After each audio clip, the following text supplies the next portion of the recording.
আমি আপনাদের সামনে সূরা কাহাফ এর একেবারে শেষ অংশটুকু আমি আপনাদের সামনে তেলাওয়াত করছি। এই সূরা কাহাফের শেষ অংশটুকু আপনাদের সামনে তেলাওয়াত করছি। এই আয়াতগুলিকে সামনে রেখে আপনাদের সামনে কিছু কথা উপস্থাপন করতে চাই। ধৈর্যের সাথে আপনারা কথাগুলি শ্রবণ করবেন ইনশাআল্লাহ। একটা কথাও যেন আমাদের কোরআনের বাহিরে না হয়, প্রতিটা কথা যেন কোরআন থেকে হয়।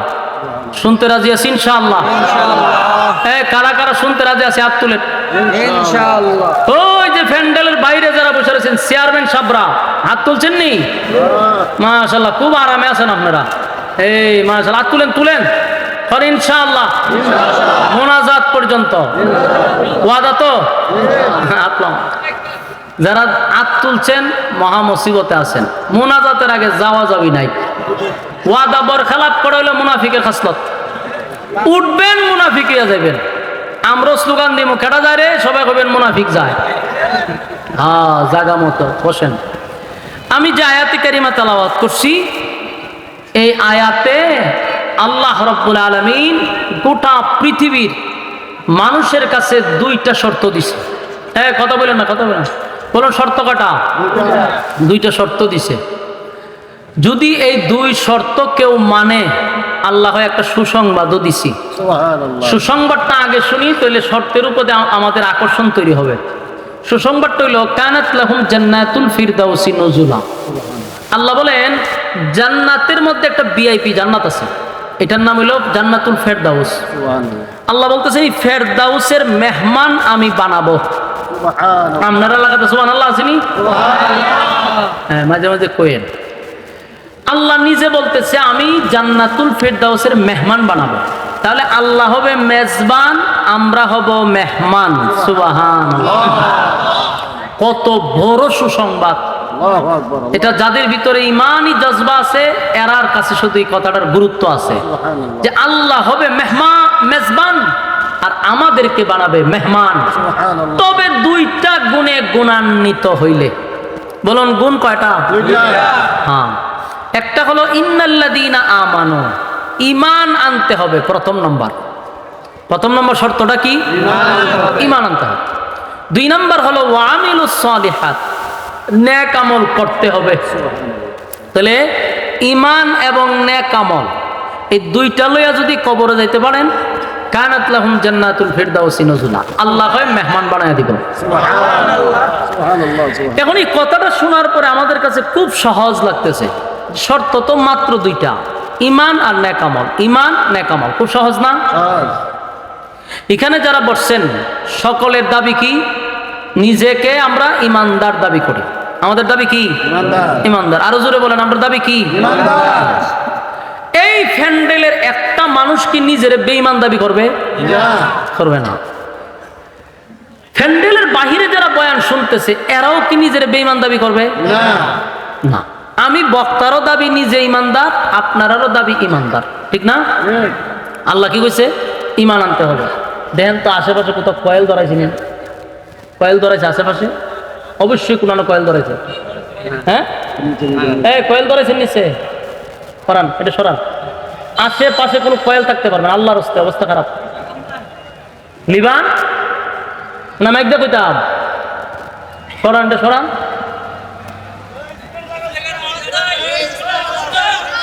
বসুন।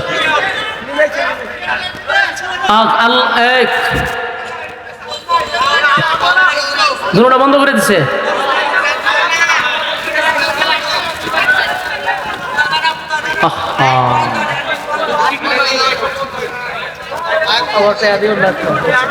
ভাই সাউন্ড দেন, সাউন্ড দেন। প্যান্ডেলে সাউন্ড দেন, বক্সে সাউন্ড দেন। প্যান্ডেলটা অন্তত কে চালু রাখেন।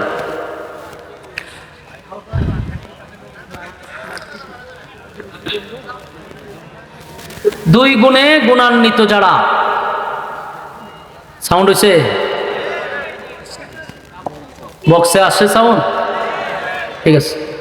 আল্লাহ বলেন দুই গুণে গুণান্বিত যারা আমি তাদেরকে সর্বোচ্চ ভিআইপি জান্নাতটা দিব। সুবহানাল্লাহ। আমরা যে শুনছি আমাদের কাছে খুব সহজ লাগতেছে, সহজটা কি? যে এত সহজ ইমান আর আমল, তা আমার কাছে তো ইমান আছে আর নেক আমল তো আমরা করি, তাহলে তো জান্নাতুল ফেরদৌস পাইয়া লইছি। সহজ না? আচ্ছা, এখন আমি আপনাদের প্রশ্ন করি, উত্তর দিয়েন। আপনারা এই মুরাদনগরে এমন বেনামাজি আসেনি যে ঈদের নামাজও পড়ে না? আছে? এরকম একটা বেনামাজিরা আপনি জিজ্ঞাসা করেন যে ভাই তুই তো আন্তর্জাতিক মানের একটা বেনামাজি, ঈদের নামাজও পড়স না, তোর ইমান আসেনি? দেখবেন এ বুক তাফা দিয়া কইব আমার ইমান আছে। বাস্তব না বাস্তব? ও নামাজ না পড়লে কি দিছে আমার ইমান ঠিকই আছে। আমার কথা কি বাস্তব না বাস্তব?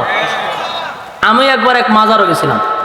মাজারও গেছি বলতে মুখোশ টুকুশ লাগাইয়া, বেশি দিন আগে না, অদ্য 2-3 বছর হইব, একটা উরুস চলতেছে, তা আমার মাহফিল এই রাস্তা দিয়ে আছে। তো কইলাম আরা জীবন তো আমি ওয়াজ করি তার ব্যাপারে, তো একটু নিজে দেখার দরকার না? মুখোশ লাগাইয়া তারপরে গেছি। গিয়া ঘুরতে ঘুরতে দিয়ে আটকা দিই 8-10 জনের একটা গ্রুপ আছে। এই গ্রুপটার হাতের মধ্যে শিকল মিকল বক্কর সকরিতে এক জায়গা বসে লাল সালো নালু লাগাইয়া আর ধুমসে ধোয়া টানতাছে, অন্ধকার হয়ে গেছে। আমি এটি দাঁড়া জায়গায় খারইছি, খারিয়া দিই মুসুর শুদ্ধা হলুদ হয়ে গেছে, এমন টানা টানতাছে।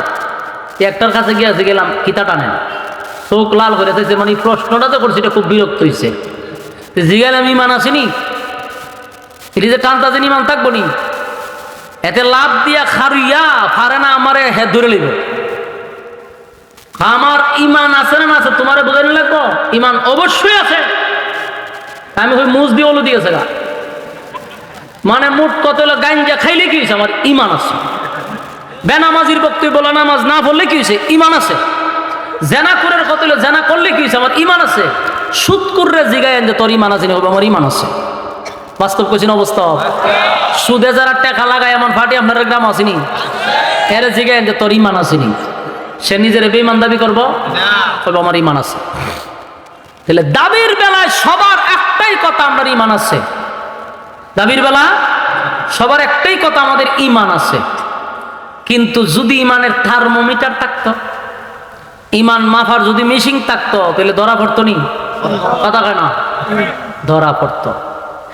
জ্বর মাফার একটা মেশিন আছে, এটার নাম হলো থার্মোমিটার।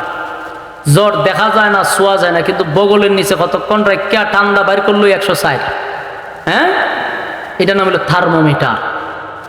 আল্লাহ যদি খালি ইমান মাফার মেশিনটা ফাটাইতো, তাইলে বক্তা আমি আইসি ওয়াজ করার লেগে, তখন বলে হুজুর ওয়াজ করবেন পরে, আগে বগলের নিচে একটু আলগি দেন।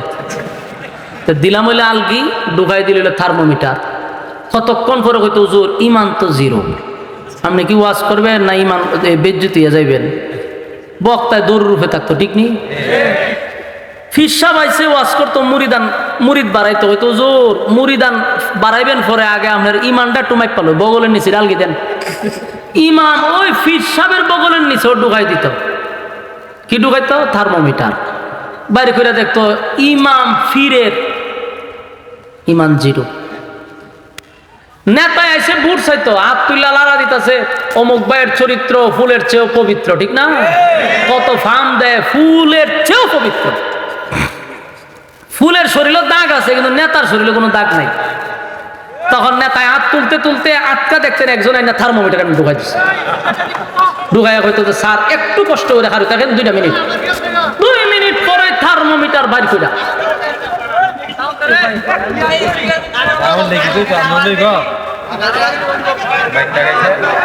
ওয়াজ করতে মাইছি না, এর সাথে সার্কাস করতে মাইছি। বাইরে আল্লাহ রস্তে সাউন্ডটা ঠিক করেন, সাউন্ডটা ঠিক করেন। আচ্ছা আচ্ছা, আস্তে আস্তে আস্তে আস্তে আস্তে। ভাই সবাই রাগ করেন না, আমি রাগ করছি বেটার লাগে, এমনি বেশি হয়ে গেছে গা। আর চেতিন না, বল চেতলে কোনো কাম হইতো না। বসেন, আমরা একটু কথা না বলে আস্তে আস্তে ঠিক করেন, ঠিক করেন। আমি যখন রাগ করছি, আপনারাও যদি রাগ করেন তো একটা মানুষ তো মরে যাবো গা। আমি চেতছি, আপনারা ঠান্ডা থাকেন। আপনারা যদি চেততেন, আমি তো ঠান্ডা থাকতাম, তো তো চলতো। পরে কোন সময় অকল মিশিং মাসিং নিজে ঘুরে লইব বেড়া, সাফে কইরা। বেশি চাপ দিয়ে না থাক, আমি একটু বেশি কইছি, আমিও কইছি, আপনারা আর কইেন না।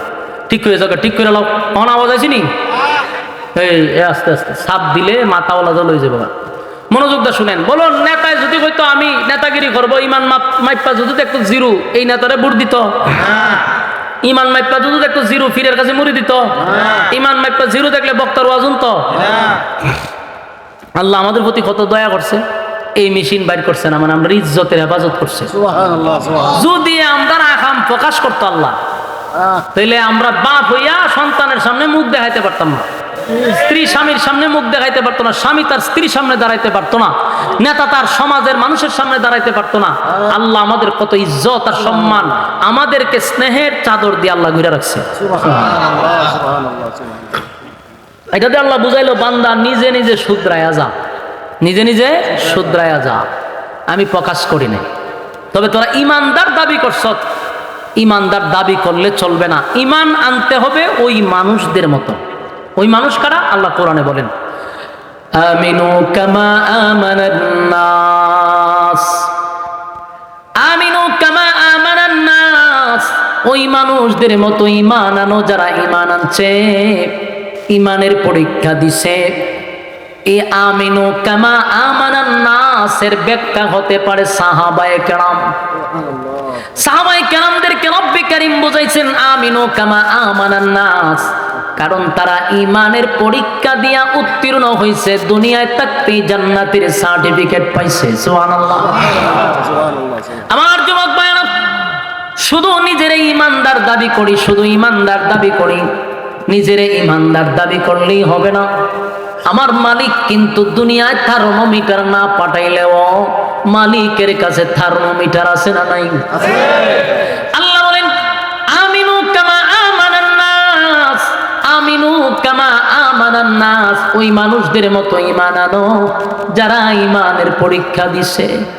সাহাবায়ে কেরাম ঈমানের পরীক্ষায় উত্তীর্ণ হয়েছে, এমনকি আমার আল্লাহ তাদের প্রতি এমন খুশি হয়েছে রে, দুনিয়ায় থাকতেই তাদেরকে ঘোষণা দিয়েছে, তুমি জান্নাতি, তুমি জান্নাতি, তুমি জান্নাতি। সুবহানাল্লাহ। আমিনু কামা আমানান নাস এর ব্যাখ্যা আব্দুল্লাহ বিন তামের হতে পারে। আমিনু কামা আমানান নাস এর ব্যাখ্যা ফেরাউনের বউ আসিয়া হতে পারে। আমিনু কামা আমানান নাস ফেরাউনের ঘরের দাসীও হতে পারে, কারণ সবাই ঈমানের পরীক্ষায় উত্তীর্ণ। আমরা নিজেরা নিজেরা ঈমানদার দাবি করি গো, ঈমানদার দাবি করি, কিন্তু আল্লাহ বলেন যারা ঈমানদার তাদের উপরে পরীক্ষা হবে। বলুন কি হবে? এই যুবক ভাইরা, ঈমানের পরীক্ষা আসবে, ঈমানের পরীক্ষা আসবে, এতে কোনো সন্দেহ নাই। আমাদের উপরে মুসিবত আসে না, কারণ বুঝতে হবে আমরা ক্লাসের ছাত্র না। আমার কথার মর্ম কি বুঝছেন? বুঝেন নাই। আবারও বলছি, পরীক্ষা কাদের হয়? যারা ক্লাসের ছাত্র। কথা হয় না? যে ক্লাসের ছাত্র তার পরীক্ষা নেয়। আমরা যে নিজেরা ঈমানদার দাবি করি, আল্লাহর আদালতে আমরা সেই ক্লাসের ছাত্রই না, এই জন্য আমাদের পরীক্ষা আসে না। ঈমানদারের উপরে যুগের পর যুগ পরীক্ষা আসছে এবং ঈমানের পরীক্ষায় তারা ফার্স্ট ডিভিশনে পাস করছে। আর আমাদের উপরে কেন পরীক্ষা আসবে? আমরা তো ক্লাসের ছাত্রই না, কারণ 5 টাকার রং সার কাছে আমাদের ঈমান বিক্রি হয়। এক কাপ চা খাওয়াইলে ঈমান কিনা যায়? এই জাতিরে কি সাবুক দিয়া বাইরানির দরকার আছে, আগুন দিয়া পোড়ানোর দরকার আছে, বুকে পাথর রাখার দরকার আছে? না না, 5 টাকার রং সার কাছে যার ঈমান বিক্রি হয় তারে পরীক্ষা নেওয়ার দরকার নাই, সে তো ক্লাসের ছাত্রই না। আমার যুবক ভাইরা, যারা পরীক্ষায় পাস করবে, কানাত লাহুম জান্নাতুল ফিরদাউসি নুজুলা, তাদের জন্য জান্নাতুল ফিরদাউস। তাই পরীক্ষা নিবে রে, পরীক্ষা দিতে হবে, ঈমানের পরীক্ষা, ঈমানের পরীক্ষা। আমার যুবক ভাইরা, আমিনু কামা আমানান নাস, ওই মানুষদের মতো ঈমান আনো যারা ঈমানের পরীক্ষা দিছে। সাহাবায়ে কেরামদের বুকের উপরে পাথর রাখছে, জিহ্বার মধ্যে পেরাক মারছে আল্লাহ আল্লাহ বলার অপরাধে। কেন আল্লাহ আল্লাহ বলল? এই জন্য তাদের জিহ্বা টান দিয়া পেরাক মারছে, কিন্তু একটা মুহূর্তের জন্য মালিকের নাম ডাকা বন্ধ করে নাই।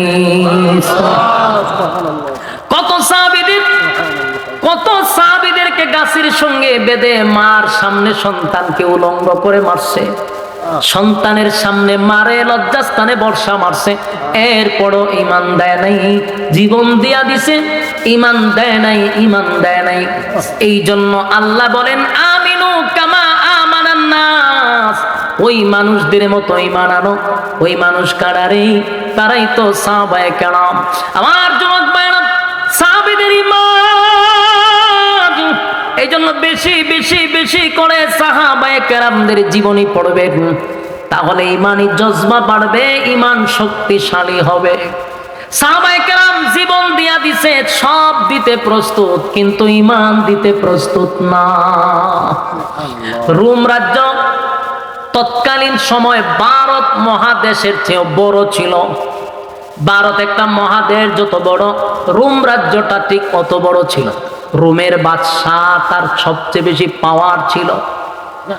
আমেরিকার যেমন পাওয়ার, তৎকালীন সময়ে রোম বাদশাহ যিনি, তার সৈন্যবাহিনী বেশি, তার অস্ত্র বেশি, তার আয়তন বেশি, তাই তার পাওয়ার বেশি।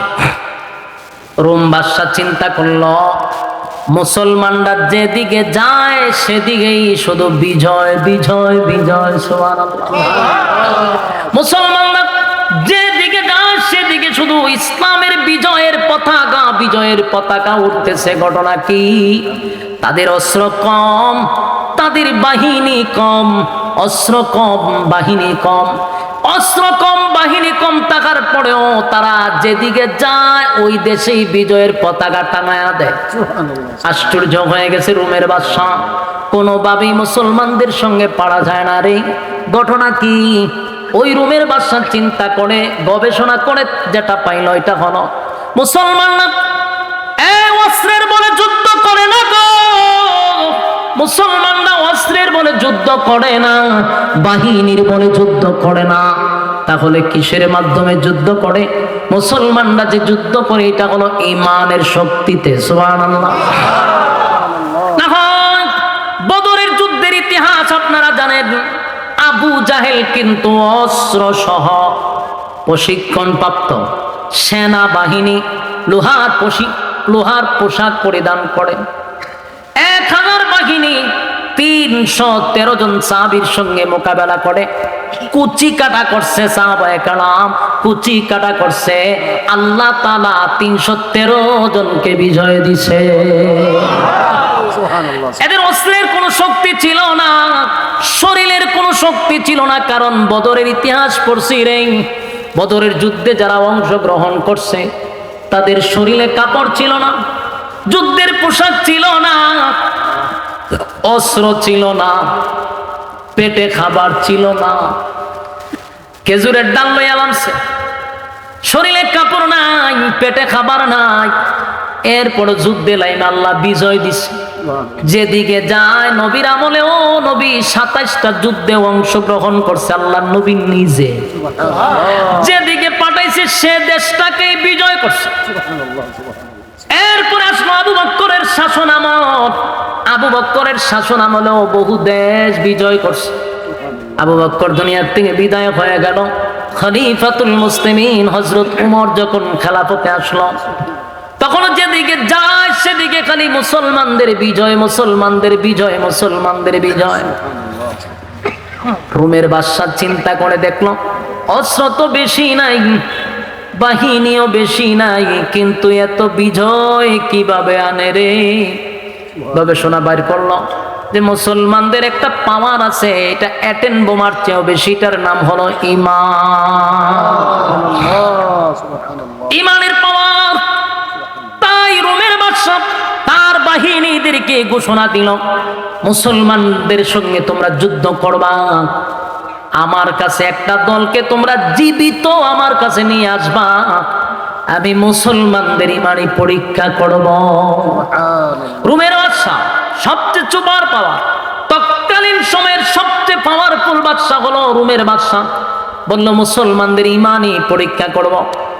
যুদ্ধ শুরু হয়ে গেল। হযরত ওমর রাদিয়াল্লাহু তাআলা গণি পাঠাইলেন, মুসলমানের একটা গ্রুপ ওই রোমের বাদশার বাহিনীর কাছে আটকা পড়ে গেছে। বাহিনীরা মুসলমানদেরকে গ্রেফতার করে জীবিত অবস্থায় বাদশার সামনে দাঁড় করাইল। বাদশা বলল, সবগুলারে লকাবের ভিতরে ঢুকাও, আগামীকালকে কথা বলবো। সবগুলারে লকাবে ঢুকাইল। পরের দিন বাদশা একটা চেয়ারে বসা অনুমতি দিল, মুসলমানদের যে গ্রুপটা তোমরা বন্দি করে রাখছো সবগুলারে আমার সামনে নিয়ে আসো। বাদশার বাহিনীরা মনে মনে মনে মনে ভাবতেছে আজকে মনে হয় সবগুলারে হত্যা করবে। বাদশা অর্ডার দিবে আর সবগুলারে হত্যা করা হবে। মুসলমানদেরকে বাদশার সামনে হাজির করা হলো। বাদশা সবার দিকে তাকাইয়া বলল, তোমাদের মধ্যে তো একজন অবশ্যই লিডার আছে। সাহাবীদের মধ্যে একজন হাত তুললা বলে, হ্যাঁ, এই গ্রুপের লিডার হলাম আমি। তোমার নাম কি? বলে, আমার নাম আব্দুল্লাহ বিন হুযাফা। সুবহানাল্লাহ। বাদশা ডাক দিয়ে বলল, আব্দুল্লাহ, আমার কাছে আসো, তোমার সঙ্গে আমার কিছু কথা আছে। বাহিনীরা চিন্তা করলো, বাদশা তো অর্ডার দেওয়ার কথা তাদেরকে হত্যা করা, কিন্তু বাদশার মেজাজ ভালো, বাদশা হাসি খুশি। ঘটনাটা কি? মুসলমানের সবচেয়ে বড় নেতা যিনি, এই গ্রুপের মধ্যে যিনি নেতা, তারে ডাক দিয়া বাদশার কাছে বসাইছে। বাদশা কতক্ষণ আব্দুল্লাহ বিন হুযাফার দিকে তাকায় আছে, তাকায় বলল, চেহারা সুরত তো বালা, তোমার দেখতে তো বড় সুন্দর লাগে রে, বডি বালা, চেহারা বালা, জ্ঞান বুদ্ধি আছে, সবই ঠিক আছে। আমার মনটা চায় তোমার সঙ্গে একটু সুসম্পর্ক গড়ে তুলতে, তোমার সঙ্গে আত্মীয়তা করতে আমার মন চায়। কে হয়? বাদশা। আমার যুবক ভাইরা,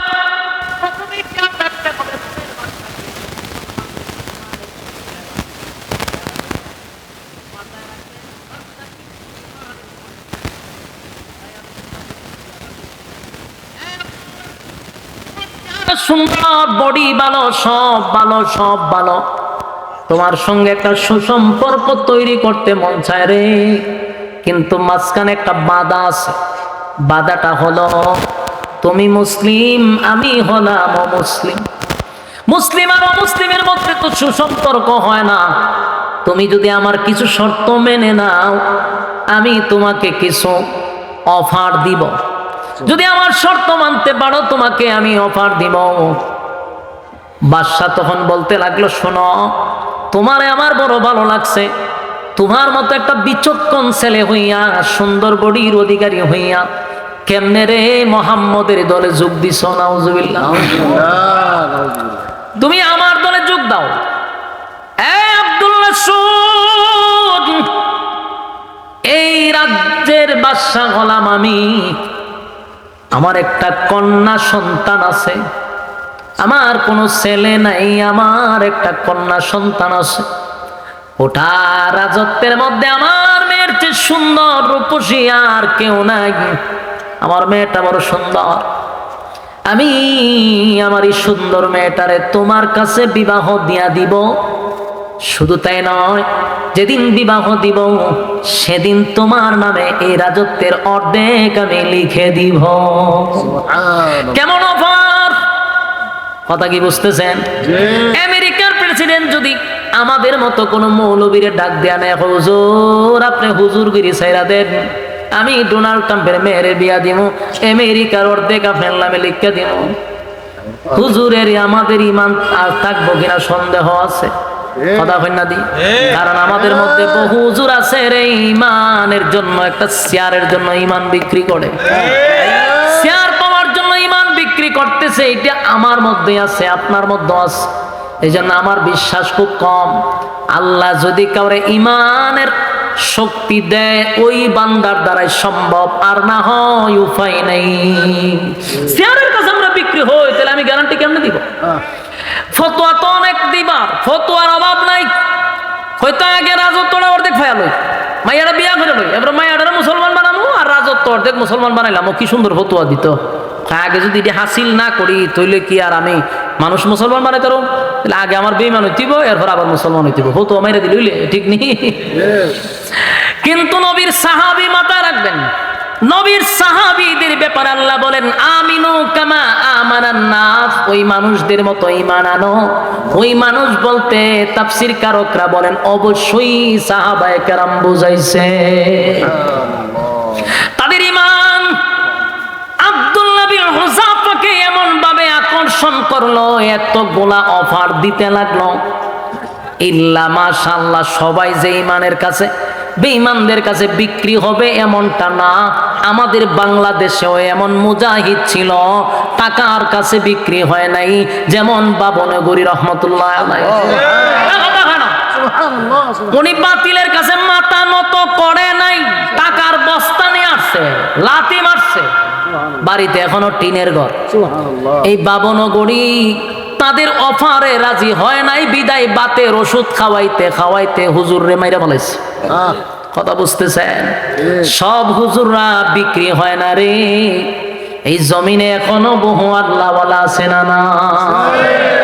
এখনো বহু আলেমরা বাতিলের কাছে মাথা নত করে না, টাকার কাছে মাথা নত করে না। বহু হুজুরের কাছে টাকার বস্তা গেছে, লাথি মাইরা সরায়া দিছে। আবার বহু হুজুররা ওই নেতাদের কাছে বিক্রিও হইছে, আছে না নাই? সবাইরে এক পাল্লা বাই রাখলে চলবে না। এখনো পৃথিবীর জমিনে ভালো মানুষ আছে, বিদায় আমার আল্লাহ জমিন টিকায় রাখছে। ভালো মানুষ যদি না থাকতো, কসম খোদার এই জমিন থাকতো না, ইসরাফিলের সিংহায় দিয়া ধ্বংস করে দিত। আমার যুবক ভাইরা, আব্দুল্লাহ বিন হুযাফা তারে যখন লোভ দেখাইলো, লালসা দেখাইলো, দেখবেন যে কেউ আপনাকে তার বাগে নেওয়ার জন্য প্রথম অফার দেয়, কথা হয় না? অফার দেখো, গুলশান একটা বাড়ি পাইবেন, দেখেন চিন্তা করে দেন, কি তা করবেন, আর একটা গাড়ি পাইবেন, আর বিদেশে ভ্রমণ করার জন্য কিছু টাকাও পাইবেন। সারা জীবন আপনার 14 গোষ্ঠী পায়ের উপরে ফাও তুল্লা খাইব, আপনি সিদ্ধান্ত নেন কি তা করবেন। প্রথম অফার দেয়। যখন দেখে হুজুর লড়ে না, হয় বেগম পার একটা বাড়ি ঘুরে দিব, তাও লড়ে না, তখন হয় তুলে আয়না করে ঢোকা, কথা হয় না? অফারে যখন রাজি হয় না, লুবে যখন পড়ে না, তখন কয় আয়না করে ঢোকা। নাটক বানা, জঙ্গির নাটক বানায় তার আয়না করে ঢুকায় দেখেন আমাদের অফারে রাজি হইল না, হুজুর কেন বিক্রি হইল না, তাই আয়না করে ঢুকা। আব্দুল্লাহ বিন হুযাফারে অফার দিছে, আমার মেয়ের বিবাহ দিব। 1 নাম্বার অফার। 2 নাম্বার হলো রোমের রাজত্ব অর্ধেক তোমার নামে আমি লিখে দিব। আব্দুল্লাহ বিন হুযাফারে যখন অফার দিতে লাগলো, আব্দুল্লাহ বিন হুযাফা কয় রোমের কুত্তা, তোর কথা কি শেষ? সুবহানাল্লাহ। রোমের বাদশা মানে মনে করেন এখনকার আমেরিকার সেই ডোনাল্ড ট্রাম্প, আদা পাগল। তার যে পাওয়ার আছে এর থেকে বেশি পাওয়ার ছিল তৎকালীন সময় রোমের বাদশা। তার সামনে কোন দেশের বাদশা কথা বলার সাহস পাইতো না। কিন্তু আব্দুল্লাহ বিন হুযাফা এই বাদশার সামনে দাঁড়ায়া কয়, এ রোমের কুত্তা, তোর কথা কি শেষ? শেষ। তাহলে শোন, তোর মতো কুত্তার কথা আমার ঈমান আমি বিক্রি করব না। যখন দেখলো তার প্রস্তাবে রাজি হয় না, তখন এই বাদশা কয় তার আয়না করে ঢোকা। আয়না করে ঢোকায়া দেখ, খানা দিবি না, পানি দিবি না। সাথী সঙ্গীদেরকেও যখন ঢোকায়া দিল জেলখানার ভিতরে, বিশেষ করে আব্দুল্লাহ বিন হুযাফা যখন তারে কুত্তা কইছে, বাদশার গায়রতে লাগছে, ইজ্জত নিয়ে টানাটানি।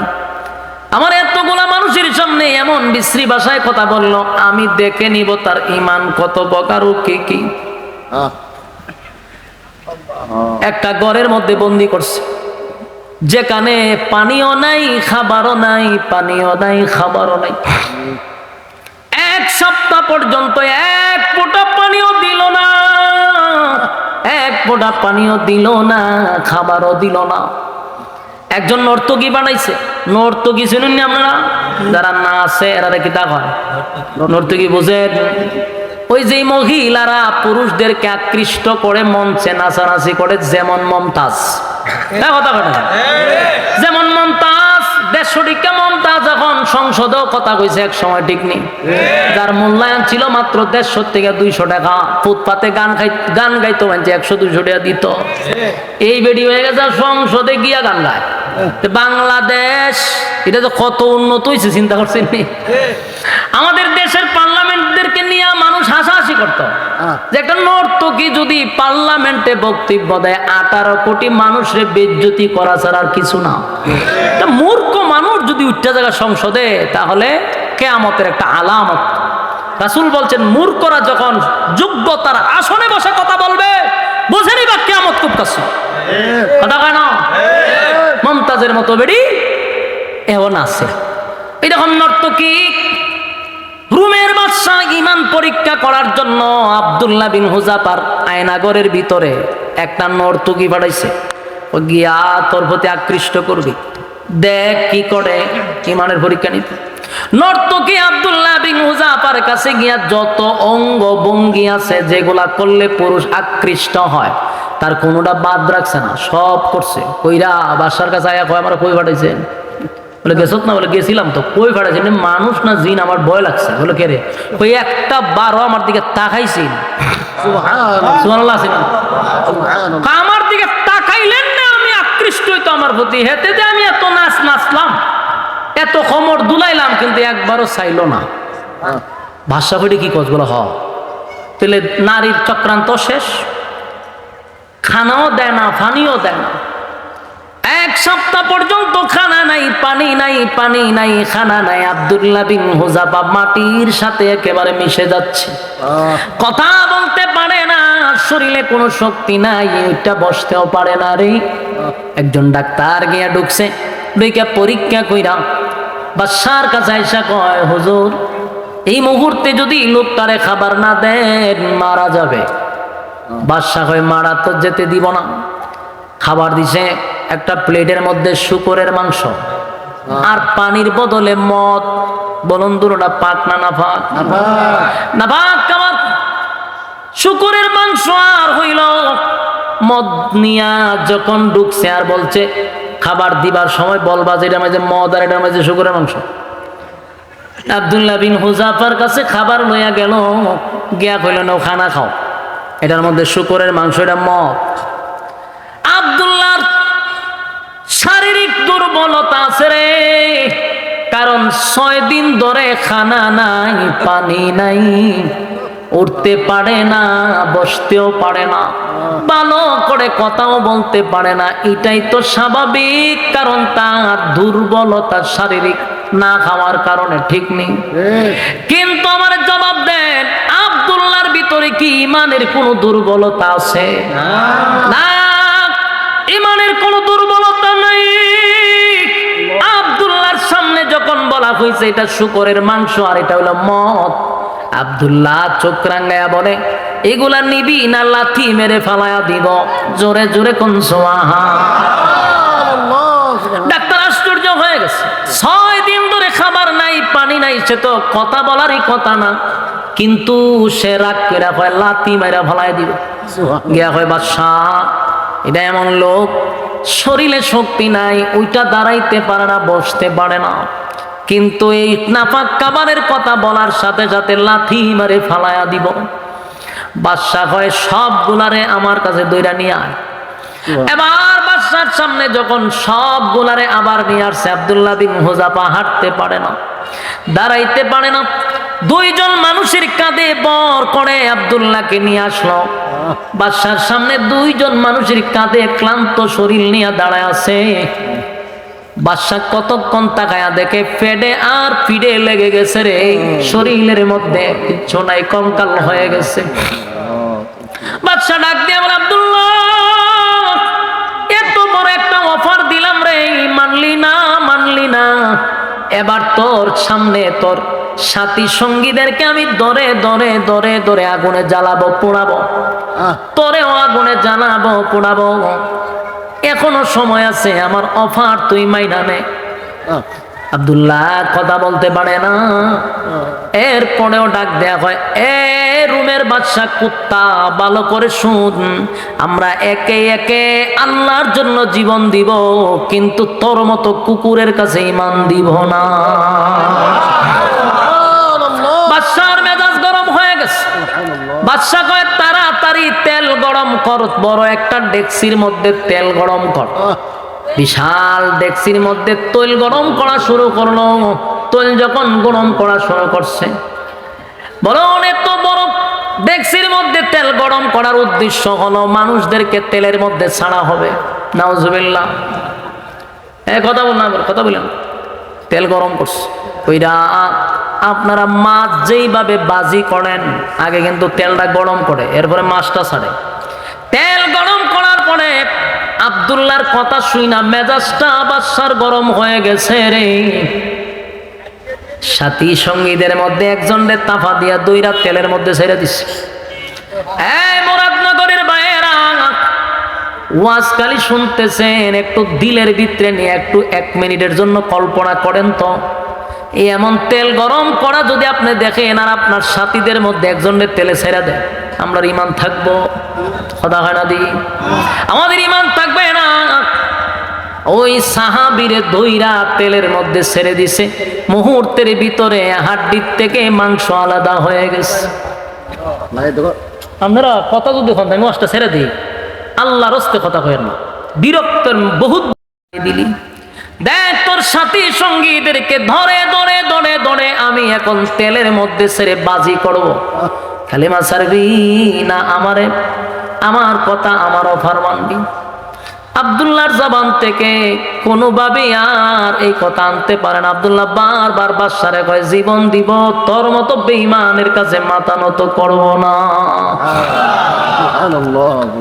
বাদশা তো অবাক হয়ে গেছে, ঘটনা কি, এত কিছু করলাম কিন্তু ইমান থেকে পিছপা করতে পারলাম না। এবার বাদশার রাগ উঠে গেছে, মাইরিলাম। বাদশা করলো কি, আব্দুল্লাহরে অর্ডার দিল, এই আমার বাহিনীর আব্দুল্লাহরে ধর। আব্দুল্লাহ বিন হুযাফারে ধরে হাতে পায়ে বেঁধে বলল তারে তেলে ছেড়া দে। আব্দুল্লাহরে ধরে ধরে তেলের মাঝখানে নিয়ে গেল, তেলে ছেড়ে দিবে এমন সময় আব্দুল্লাহর চোখ দিয়া পানি পড়ে। আব্দুল্লাহ কান্দে। রুমের বাদশা ডাক দিয়া কয় শব্দ, তারে তেলে ফালাইবি না, আমার কিছু কথা আছে। বাদশা একটা দৌড় মাইরা আব্দুল্লাহর কাছে গিয়া কয় আব্দুল্লাহ রে, আমি জানি মৃত্যুর ভয় সবার ভিতরে আছে, তুমি আমার কথাটা মাইনা লাইলি তো হইতো, কেন কাপুরুষের মতো তুমি কান্দ মরণের ভয়ে? আব্দুল্লাহ, আমি না তোমারে বললাম আমার মেয়ে বিবাহ দিব, রাজত্বের অর্ধেক দিব, এখন কাপুরুষের মতো মরণের ভয়ে তুমি চোখ দিয়া পানি ছাড়ো, এখনো সময় আছে। আব্দুল্লাহ বাদশার দিকে তাকাইয়া বলেন, এই রুমের কুত্তা, আবারও বলছি আমি মরণের ভয়ে কান্দি না, মরণের ভয়ে কান্দি না।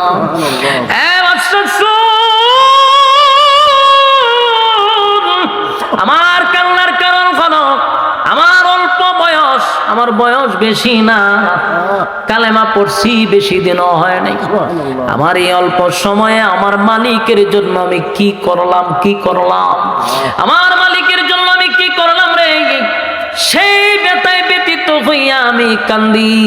আমি যদি এখন তেলে জাপ দেই, আমি শাহাদাত বরণ করলাম, আমার মালিক যদি আবার জীবিত করত, আবার আল্লাহর রাস্তায় জীবন দিতাম, আবার জীবিত করত, আবার জীবন দিতাম। এইভাবে আমার মালিক যদি 100 বার জীবন দিত, 100 বার আল্লাহর রাস্তায় শাহাদাত বরণ করতাম, মোটামুটি আমার একটু আফসোস পুরা হইত। কিন্তু আমি কান্দি, আমি যে আর জীবিত হইয়া আবার মরতে পারবো না, আমি যে আর আল্লাহর রাস্তায় জীবন দিতে পারবো না, এই ব্যথায় ব্যতীত হইয়া কান্দি, মরণের ভয়ে কান্দি না, মরণের ভয়ে কান্দি না, মরণের ভয়ে কান্দি না। মুসলমান কোনোদিন মরণের ভয়ে কাঁদতে পারে না। ইমানদার মরণের জন্য প্রস্তুত থাকে রে, ইমানদার মৃত্যুর জন্য প্রস্তুত থাকে। ইমানদার কোনো সময় মৃত্যুর ভয় পায় না, মৃত্যুর ভয় পায় না। আমি কেন, কোন কারণে মৃত্যুর ভয়ে কাঁদবো? আমি কান্দি আমার মালিক রে, মালিকের জন্য আমি কি করলাম, সেই ব্যথায় ব্যতীত হইয়া কান্দি।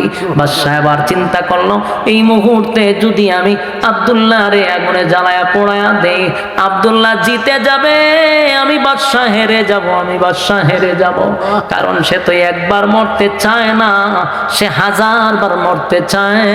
আমি যদি তার এখন মরতে দেই, সে জিতে যাবে, আমি হেরে যাব। তাই বাদশা কয় সাবধান, তারে আর তেলে ফলাইবি না। বাদশা এবার চিন্তায় পড়ে গেল, যে শর্ত দেই এটাই তো মানে না, আমি এখন তাদেরকে কেমনে ছেড়ে দেই, কি বইলা ছাড়ব? বাদশার তো একটা ইজ্জত আছে। আমি তাদেরকে ধরে আনছি শাস্তি দেওয়ার জন্য। এখন আমি কি বইলা তাদেরকে ছাড়ব? বাদশারও বুঝ আসছে যে এই জাতি এমন এক জাতি জীবন দিতে প্রস্তুত, ইমান দিতে প্রস্তুত না। তাই ওই বাদশাহ বুঝতে পারছে আগামীর এই সব কিছু মুসলমানদের হাতেই চলে যাবে, কেউ তাদেরকে ঠেকাইতে পারবে না। কারণ অস্ত্রের বলে যুদ্ধ করে না, তারা ইমানের বলে যুদ্ধ করে। আমার যুবক ভাইরা, বাদশা ডাক দিয়া বলে, আব্দুল্লাহ, আমি তোমারে আগুনে পোড়াইব না, তোমার সাথী সঙ্গীদেরকে আমি ছেড়ে দিব, কাউরে আমি শাস্তি দিব না, কাউরে আমি বন্দি করব না। শুধু এতটুকু জানতে চাই, তুমি কি আমার কপালে একটা চুমু দিতে পারবা?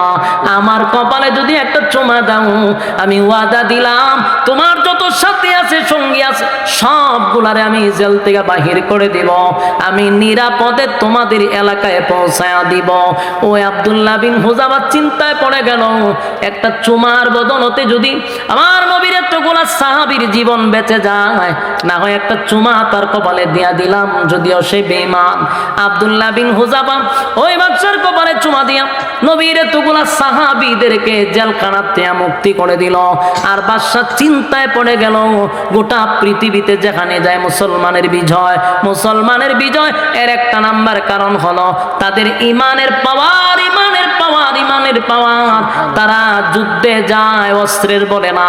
যেমন নবীর একজন সাহাবী খালিদ বিন ওয়ালিদ, এই একজন সাহাবী এমন মারাত্মক ছিল, তার ইমানের এত পাওয়ার ছিল, এত পাওয়ার ছিল, 60,000 সোলজার, মানে 60,000 বাহিনী, কয় হাজার, 60,000 বাহিনীর সঙ্গে যখন আবু উবাইদা ইবনুল জাররাহ নামক একজন সাহাবী, আবু উবাইদা ইবনুল জাররাহ উনি ছিলেন সেনাপতি, আর সেনাপতি বানাইয়া ওই টিমের মধ্যে ঢুকাইয়া দিছে খালিদ বিন ওয়ালিদ রে। তারা গেছে যুদ্ধ করার জন্য, এক জায়গায় নামাজে দাঁড়াইছে, ইমামতিতে ছিলেন আবু উবাইদা ইবনুল জাররাহ। সালাম পিরাইয়া তাকায়া দেখে রে পিছনে শত্রু বাহিনী দাঁড়ায় আছে, অস্ত্র সহ সাহাবীদেরকে ঘেরাও করে। তাকায়া দেখে একজন দুইজন নয়, 60,000 বাহিনী তাদের পিছনে দাঁড়ায় আছে।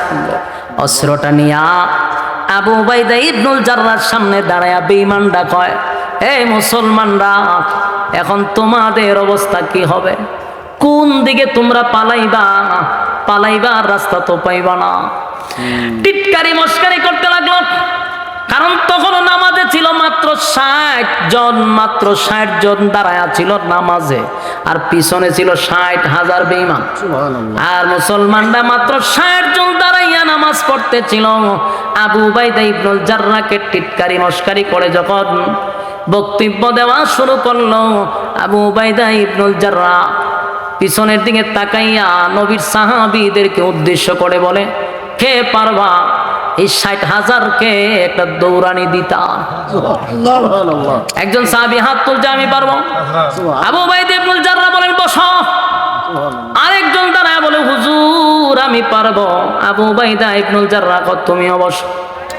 তৃতীয় নাম্বার একজন হাত তুলছে, আবু উবাইদা ইবনুল জাররাহ কত, তুমিও বসো।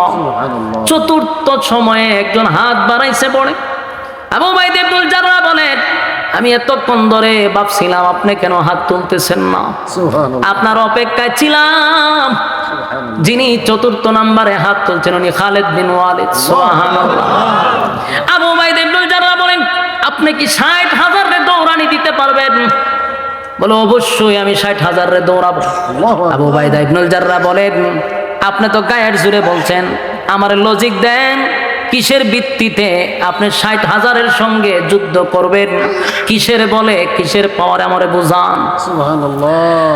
আবু উবাইদা ইবনুল জাররাহর সঙ্গে ওই সাহাবী খালিদ বিন ওয়ালিদ বলেন, আমি আমার নবীর একটা কথা শুনছি, আল্লাহর নবী বলছেন, যারা বেঈমান, যাদের ঈমান নাই তারা মুর্দা।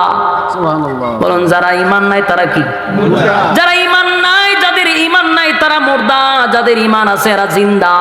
তাই আমার দিলের সাক্ষী দেয়, মুর্দা যদি কয়েক লক্ষ থাকে, আমি খালেদ বিন ওয়ালিদ তো একা জিন্দা।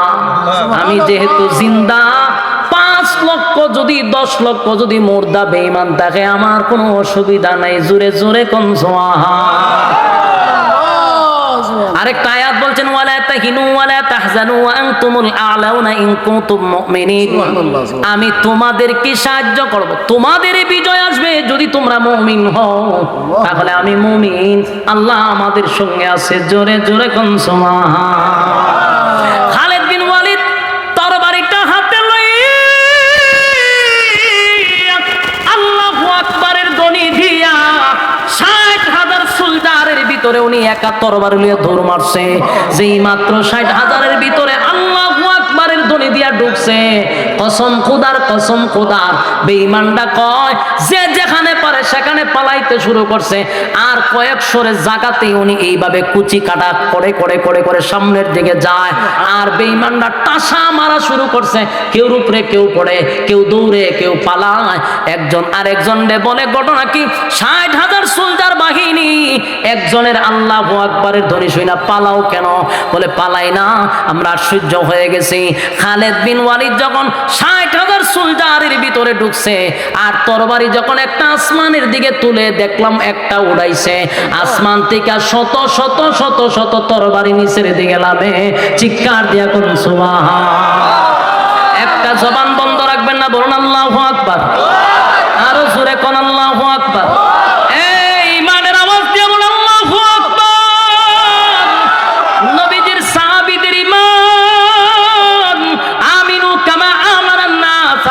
কামা আমানান না, এর অর্থ হলো সাহাবায়ে কেরামদের মতো ঈমান আনো। এই ঈমান আর নেকামল, ঈমান আর নেকামল দুইটা গুণে গুণান্বিত যারা, কানাত লাহুম জান্নাতুল ফিরদাউসি নুজুলা। এক নাম্বার হলো ঈমান, 2 নাম্বার হলো নেকামল। 1 নাম্বার ঈমান, 2 নাম্বার হলো নেকামল। ওয়া আমিলুস সালিহাত, তোমরা নেকামল করো, নেকামল করো। নেকামল কোনটা রে? এই যে আপনারা এখানে বসছেন গভীর রাত্রে, আরামের ঘুম হারাম করে নরমাল বিছানাতে বসছেন, কোরআনের কথাগুলি শুনতেছেন, প্রতিটা হরফে হরফে 10টা করে নেকি আল্লাহ আপনি আমার আমল নামায় ঢুকায়া দিছে। জোরে কোন সুবহান। আমার যুবক ভাইরা, নেকামল নেকামল নেকামল নেকামল নেকামল, ঈমান আর নেকামল দুইটা গুণে গুণান্বিত হইয়া যদি যারা পরিমাণ ঈমান লইয়াও যদি কেউ কবরে যায় রে, আল্লাহ ওয়াদা দেয়, বান্দা ওয়াদা দিলাম, যারা পরিমাণ ঈমান লইয়া যদি কবরে আসো, গুনার কারণে জাহান্নামের আগুনে আল্লাহ জ্বলাবে, পোড়াবে, কিন্তু একটা সময় বান্দারে দইরা জান্নাতে ঢোকাবে ওই যারা পরিমাণ ঈমান থাকার কারণে। আর যদি ঈমান না থাকে গো, উপায় নাই, কোনদিন জান্নাতের গ্রাণ পাবে না, কোনদিন জান্নাতের গ্রাণ পাওয়া যাবে না। আমার যুবক ভাইরা, তাই 1 নাম্বার হলো ঈমান, ঈমান ঈমান, 2 নাম্বার নেকামল, নেকামল নেকামল, 2 কানাত লাহুম জান্নাতুল ফিরদাউসি নুজুলা। আমি আল্লাহ তাআলা ওয়াদা দিলাম, জান্নাতের ভিতরে বান্দা তোদেরকে মেহমান বানাবো, আমি মেজবান হব। এরপর আল্লাহ বলেন, খালিদিনা ফিহা লা ইয়াবগুনা আনহা হিওয়ালা। আল্লাহ বলেন, জান্নাতীরা জান্নাতের ভিতরে ঢোকার পরে আর কোনো আফসোস থাকবে না, আর কোনো আফসোস থাকবে না, আর মনের মধ্যে কোনো কষ্ট থাকবে না। যত আশা আকাঙ্ক্ষা, যত আফসোস জান্নাতের ভিতরে যাওয়ার পরে পড়া হবে। জেনে রাখবেন, দুনিয়াতে কোনো মানুষের আফসোস পড়া হয় না, কোনো মানুষের আফসোস পড়া হয় না। গোটা পৃথিবীটাও যদি কাউরে দেওয়া হয়, কোনোদিন আফসোস পড়া হবে না। কিন্তু জান্নাতে ঢুকার পরে বান্দা বান্দি আর কোনো আফসোস থাকবে না। আমার মালিক প্রত্যেকটা বান্দা বান্দির জীবনের তরে আফসোস মিটায়া দিবে। 1 নাম্বার হলো, মানুষ জান্নাতে যাবে, তার মরণ নেই। দুনিয়াতে দেশের প্রেসিডেন্ট হোক, আমেরিকার প্রেসিডেন্ট হইল, মরণ আছে না নাই? জোরে কয়। মরণ আছে, মরণ আছে, মরণ আছে। বুড়া হবে, মরণ আছে, মানুষ বৃদ্ধ হবে। আর জান্নাতের ভিতরে 1 নাম্বার পুরস্কার হলো, আর কোনদিন মরবেন না। এই নিয়ামত কারা কারা চান দুইটা হাত তুলে দেখায়। জোরে আল্লাহু তাকবীর, লিল্লাহি তাকবীর। কয় গুণে গুণান্বিত? দুই গুণে গুণান্বিত হইলে পরে আল্লাহ জান্নাতুল ফেরদাউস দিবে। সবাই খুশি না বেজা? সবাই কি জান্নাত হইতে চান? বিসমিল্লাহ খান। ফকড়ার দোকান দোকান সবাই ফকড়ার দোকান সবচেয়ে বড় নোটটা বের করে মাদ্রাসা ছাত্র বেরো। কেউ খালি হাতে যাবেন না। জয় মাদ্রাসা ছাত্র বেরো না। কেউ খালি হাতে যাবেন না। আপনারা দুয়ার আগে যতটুক পারেন দিয়া শরিক থাকবেন। দুয়ার মধ্যে কিছু দিয়া শরিক হইলে দোয়া কবুল হয়। মেহেরবানি করে কিছু দিয়া শরিক হয়। আরে বইয়ের হইছে সব বিজা মিজা সব সালাক সতর একটাও না, সব বিজা এদের বইয়ের হইছে। বই আমার ভাই আসে। হ্যাঁ হ্যাঁ হ্যাঁ রে হুজুর যদি সালাক না হয় তাহলে ইউজুর লইয়া চলা তো বড় কঠিন। জলদি করো জলদি করো।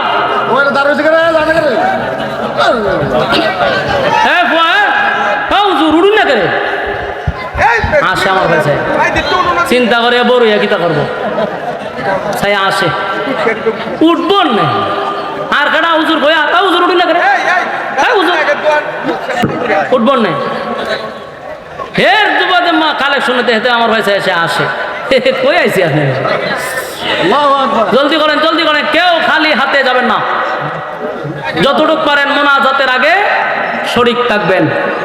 আল্লাহ আমাদেরকে এই কথাগুলির উপরে বলনেওয়ালা শুননেওয়ালা উভয়কে সহি আমল করার তৌফিক দান করুক। সকলে আমিন কইন। সম্মানিত সুধী, আপনারা মোনাজাতে শরিক হয়ে যাবেন ওয়াদা করছিলেন। আমি অত্যন্ত খুশি যে আপনারা লড়াচড়া করছেন না। শেষ বেলা যার সব বেলা তার ভাত খাইছেন, হাত ধুইছেন না, ওয়াজ শুনছেন, মোনাজাত দিলেন না, এই দুটোটা সমান। এই জন্য আমরা মোনাজাত দিয়ে যাবো আর টাকাগুলি তোমরা সবাই স্টেজে নিয়ে আসো। আল্লাহুম্মা আমিন। আলহামদুলিল্লাহি রাব্বিল আলামিন। আসসালাতু ওয়াসসালামু আলাইকা আসসালাতু ওয়াসসালামু আলাইকা ইয়া রাসূলুল্লাহ। আসসালাতু ওয়াসসালামু আলাইকা ইয়া হাবিবাল্লাহ। আসসালাতু ওয়াসসালামু আলাইকা ইয়া রাহমাতাল লিল আলামিন। রব্বুল আলামিন, আল্লাহ গভীর রাত হয়ে গেছে, একটু কুদরতি নজর দিয়া তাকান। কত সাদা সাদা দাড়িওয়ালা মুরব্বীরা হাত বাড়াইছে। আল্লাহ কত হাজি সাহেবরা আমার সঙ্গে হাতটা বাড়াইছে। আল্লাহ কত হাফিজুল কোরআন আমার সঙ্গে হাত বাড়াইছে। আল্লাহ কত আলেম উলামারা জাতির শ্রেষ্ঠ সন্তান হাত বাড়াইছে। পর্দার আড়ালে মা বোনেরা হাত বাড়াইছে। আমি গুনাহগার নাগান্দা না ফরমান নালায়েক অযোগ্য আল্লাহ মুসাফির হালতে হাত বাড়াইছে। মুসাফির হালতে হাত বাড়াইলাম। মেহেরবানি করে যা বললাম যা শুনলাম নবীজির জুতার ধুলার বরকতে আমাদের দোয়ারে কবুল করেন। আল্লাহ আমাদের পক্ষ থেকে লাখো কোটি দুরুদ এবং সালাম সোনার মদিনায় পৌঁছায়া দেন। আমরার আব্বা আম্মা দাদা দাদি নানা নানি শ্বশুর শাশুড়ি আত্মীয় স্বজন যারা কবরে গেছে তাদের কবরে পৌঁছায়া দেন। আল্লাহ আমরা যা হাত বাড়াইছি আমাদের মধ্যে অনেকের মা নাই, বাবা নাই, দাদা নাই, দাদি নাই, মহব্বতের মানুষ অন্ধকার কবরে চলে গেছে। আল্লাহ আমাদের গুনার কারণে তাদের কবরে আযাব দিয়েন না। আল্লাহ আমরা যারা হাত বাড়াইছি আমাদের মধ্যে অনেক মানুষ অসুস্থ, আপনি শিফা দান করেন। কেউ পেরেশানির মধ্যে আছে, পেরেশানি দূর করেন। আল্লাহ আমরা যারা হাত বাড়াইছি বাকি জিন্দেগি আমাদেরকে যতদিন বাঁচায় রাখবেন ইহদিনাস সিরাতাল মুস্তাকিম, সঠিক সরল রাস্তার উপরে চলার তৌফিক দেন। আমরা যেমনে চললে আপনি মালিক খুশি ওইভাবে চলার তৌফিক দেন। আল্লাহ শয়তানের ওয়াসওয়াসার থেকে হেফাজত করেন, মানুষ শয়তান থেকে হেফাজত করেন, জিন শয়তান থেকে হেফাজত করেন। আল্লাহ আমরা যারা হাত বাড়াইলাম মেহেরবানি করে গো আমাদের মধ্যে যাদের সমস্যায় জর্জরিত, কেউ দোয়া চাইছে আল্লাহ অসুস্থ করুন শিফা দান করেন। আল্লাহ কেউ অভাবে আছে অভাব দূর করে দেন, কেউ পেরেশানির মধ্যে আছে পেরেশানি দূর করে দেন। যে যেই সমস্যায় জর্জরিত আল্লাহ উদ্ধার করে দেন। আল্লাহ আমরা যারা অবস্থা আছি কেউ অসুস্থ আমাদেরকে পূর্ণ শিফায়ে কামেলা জেলা দান করেন। বিশেষ করে এই মাদ্রাসার ছাত্র শিক্ষকদেরকে কবুল করেন। মাদ্রাসা এলাকাবাসীর জন্য নাজাতের ফয়সালা করে দেন। এই মাদ্রাসা এলাকার জন্য আপনি একটা দ্বীনি মার্কাজ হিসাবে কবুল করেন। এই মাদ্রাসায় যারা টাকা দিয়া, পয়সা দিয়া, বুদ্ধি দিয়া, শ্রম দিয়া, রান্না বান্না করেছে, যেমনে পারছে মাহফিলটার জন্য রাত দিন অক্লান্ত পরিশ্রম করছে, আল্লাহ প্রত্যেকের ব্যবসা বাণিজ্য কামাই রোজগার আপনি বরকত বাড়ায়া দেন। আল্লাহ প্রত্যেকের ফ্যামিলির মধ্যে বাচ্চা কাচ্চাগুলারে দিনদার বানায়া দেন। আমাদের বিবি বাচ্চাগুলারে নেককার বানায়া দেন। আল্লাহ আমার সামনে পিছনে ডাইনে বামে যতগুলা গুরুস্থান আছে এই এলাকার প্রত্যেকটা মুর্দা গানের কবরে সব পৌঁছায়া দেন। আল্লাহ শেষ দরখাস্ত, এই প্যান্ডেলের ভিতরে প্যান্ডেলের বাহিরে আমার সঙ্গে যারা হাত বাড়াইছে আল্লাহ একজনও খানিয়াতে ফিরাইয়া দিয়েন না। বড় আশা লইয়া ভিক্ষুকের মতো দুইটা হাত বাড়াইছে। মাবুদ গো, গভীর রাত নজুলের রহমতের সময়, দোয়া কবুলের সময়, আল্লাহ আলেমদেরকে লই গভীর রাত্রে ভিক্ষুকের হাত বাড়াইছি। আল্লাহ আপনার বন্দারা ওরা আশা কইরা হাত বাড়াইছে, কেউ রে আপনি খালি হাতে ফিরাইয়া দিয়েন না। জিন্দেগির গুনাহ মাফ করে বাড়ির দিকে পৌঁছায়া দেন। যা বললাম, যা শুনলাম, নবীজির জুতার দোলার বরকতে কবুল করেন। আল্লাহ বিশেষ করে আখিরি দরখাস্ত, আজকে বিশ্বের মুসলমানদেরকে আপনি হেফাজত করেন। আল্লাহ গাজার মুসলমানদেরকে আপনি হেফাজত করেন। আল্লাহ ফিলিস্তিনের মা বোনদেরকে হেফাজত করেন। বিশেষ করে সুদানের মুসলমানদেরকে হেফাজত করেন। উইগরের মুসলমানদেরকে হেফাজত করেন। আল্লাহ বিশ্বের যেখানেই মুসলমান লাঞ্ছিত আপনার কুদরতি সাহায্য দান করেন। আল্লাহ লাল চামড়া কুত্তাগুলিদেরকে আপনি ধ্বংস করে দেন। সুবহানা রাব্বিকা রাব্বিল ইজ্জাতি আম্মা ইয়াসিফুন ওয়া সালামুন আলাল মুরসালিন ওয়ালহামদুলিল্লাহি রাব্বিল আলামিন। আসসালামু আলাইকুম।